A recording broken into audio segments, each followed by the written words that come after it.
warahmatullahi wabarakatuh. Nama saya Arlindrawati, NIM S 2019-2104, akan menjelaskan tentang pengertian kias dan kehujahan kias. Yang pertama, saya akan menjelaskan tentang pengertian kias.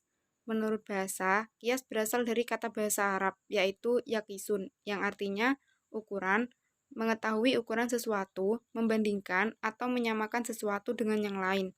Sedangkan menurut istilah, kias adalah mengukur sesuatu atas yang lain agar diketahui persamaan keduanya. Tetapi menurut ulama usul fiqh, kias adalah menerangkan sesuatu yang tidak ada nas hukumnya di dalam Al-Quran dan hadis dengan cara membandingkan dengan sesuatu yang telah ditetapkan berdasarkan nas. Dari beberapa pengertian di atas, dapat disimpulkan bahwa kias adalah menyamakan sesuatu yang tidak ada nas hukumnya, karena adanya persamaan sebab atau ilat hukum. Seperti contoh hukum meminum khamr.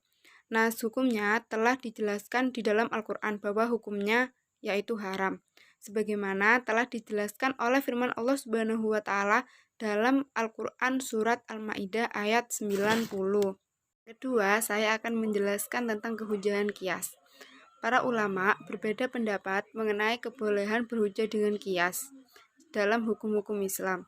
Perbedaan pendapat tersebut diantaranya yang pertama yaitu jumhur ulama usul fiqh menganggap kias sebagai dalil untuk mengistinbatkan hukum-hukum syara' dengan alasan sebagaimana firman Allah Subhanahu wa Ta'ala dalam surat Al-Hasyr ayat 2 yang berbunyi Bismillahirrahmanirrahim fa'tabiru ya ulil absor, yang artinya maka ambillah kejadian itu untuk menjadi pelajaran wahai orang-orang yang mempunyai pandangan. Kemudian pendapat yang kedua dari Ali bin Abi Thalib yang pernah berkata, kebenaran dapat diketahui dengan cara membandingkan suatu masalah dengan masalah lain menurut orang-orang yang berakal. Dari uraian di atas jelaslah bahwa kehujahan kias sebagai salah satu sumber hukum Islam kedudukannya sangat kuat. Hal tersebut didukung oleh dalil-dalil sebagaimana yang telah dijelaskan oleh jumhur ulama usul fiqh. Saya akan menjelaskan tentang macam-macam kias. Yang pertama, kias aula. Yang kedua, kias musawi. Yang ketiga, kias dalalah. Yang terakhir, kias syibh. Kias aula.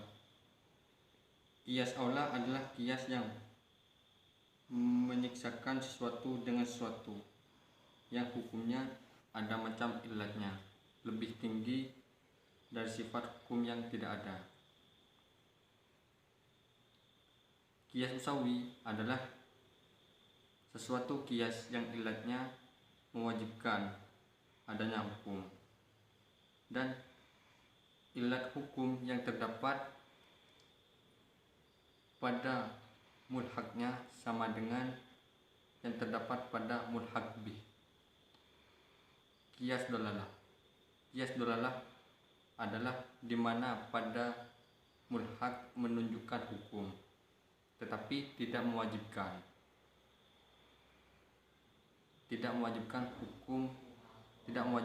hukum padanya, seperti menanyakan harta milik anak kecil pada harta orang dewasa dalam mengeluarkan zakat. Kias syibh adalah terjadinya keraguan dalam menyiksakan ke asal mana ilat ditujukan, kemudian harus ditentukan. Salah satunya dalam rangka penetapan hukum padanya. Dalam metode kias sebagaimana dikemukakan oleh fuqaha yaitu sebagai berikut. 1. Asal yaitu sesuatu yang dinaskan hukumnya yang menjadi tempat kiaskan. 2.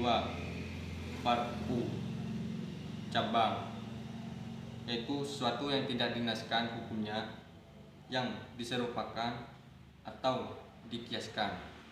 3.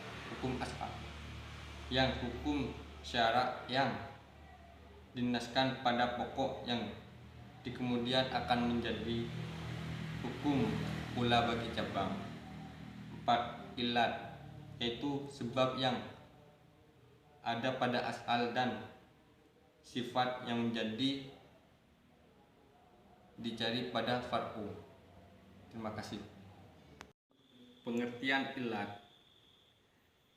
Ilat yaitu suatu sifat yang nyata dan tertentu yang berkaitan dengan munasabah, dengan ada dan tidak ada hukumnya. Ilat hukum ini harus memenuhi syarat-syarat sebagai berikut. Pertama, ilat haruslah sesuatu yang nyata, jelas, serta disaksikan. Yang kedua, ilat harus mengandung unsur hikmah yang sesuai dengan tujuan hukum. Yang ketiga, yang menjadi ilat harus dapat diukur dan jelas. Yang keempat, suatu ilat harus memiliki kelayakan dan memiliki hubungan yang sesuai antara hukum dan sifat yang dipandang sebagai ilat.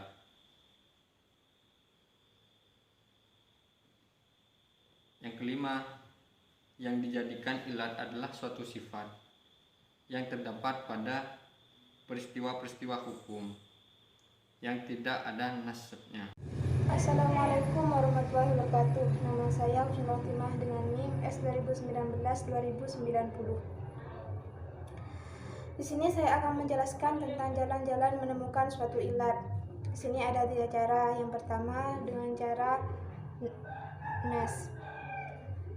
Cara yang dilakukan ini ada kalanya menggunakan nas yang jelas atau sharih atau menggunakan isyarah.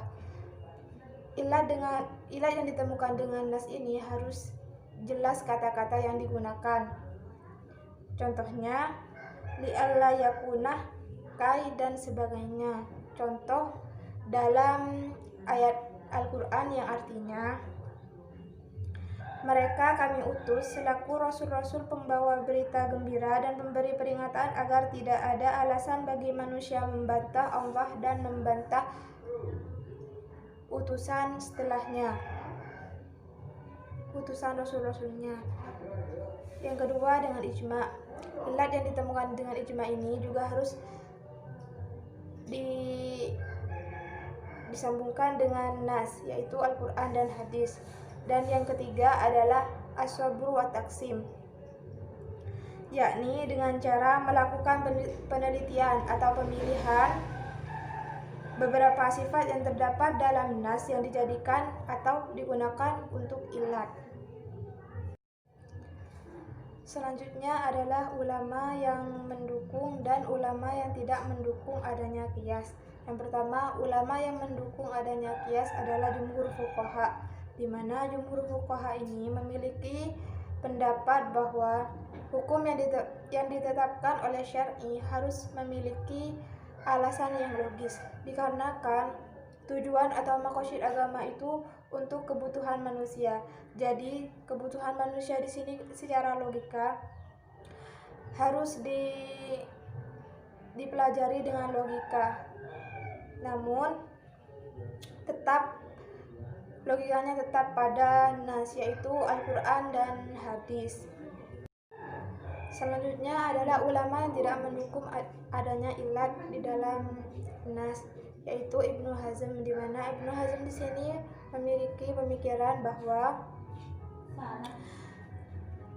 nas atau hukum yang ada di syar'i itu tidak perlu dicari ilatnya, karena nas itu hanya ada pada masalah tertentu saja, jadi tidak perlu dihubungkan dengan masalah-masalah yang lain.